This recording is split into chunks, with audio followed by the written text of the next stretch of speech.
I'd say adaptability and creativity. Like innovative. I would say either innovative or... Like all humans, teachers are composed of a lot of different things, but I think one of the most important is they have to be innovative. I mean, the world is constantly changing.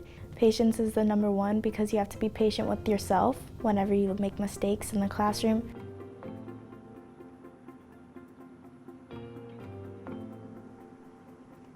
I have my roadmap already mapped out. Get a degree in math and in education, that way I can become a math teacher, specifically like high school and middle school, that area. And then I'm gonna see if I can bump up to like administration and principal. And then eventually, if I still want that route, bump my way up to a superintendent. I want to be that teacher where the students know, hey, I'm having a rough day, I can go to this teacher and they will be understanding. They will help me through. They will find ways to help me cope. I know that I love teaching. I know that it's something I want to do, but I just think that teaching is such an amazing profession that my goal is to one day to come back to it.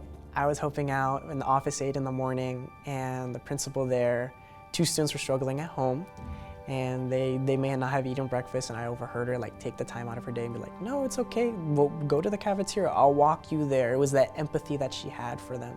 That was that moment that clicked, I want to have an impact on my students like that. I want to be able to do that for them. When I was in 4th grade, I found out that my grandfather had cancer.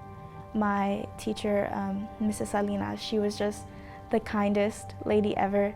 She was there for me through all of that. She taught me so much on, hey, it's okay to be upset, but you can't just go around being upset. I go to school every day to learn math and reading, but she taught me things about myself that I'll forever be grateful for.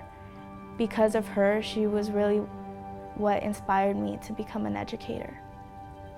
I'm sitting on this chair and the teacher has this girl. The teacher had her go onto the board and was doing a math problem.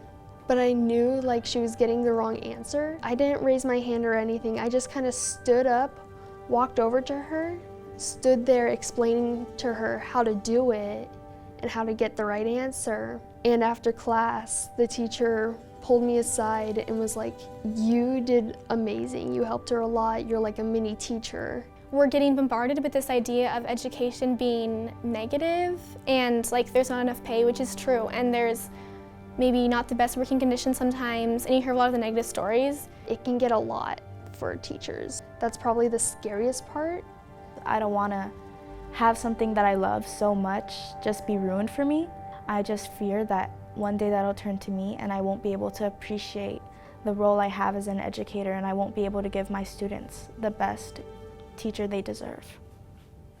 Education's, at least in my point of view, it's the foundation of the whole world, because through education we're able to learn and grow as people, and we're able to become someone new.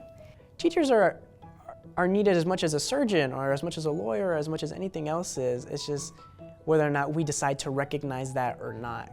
Being a teacher is truly an opportunity to change the world, and I feel like not enough people give teachers credit for that.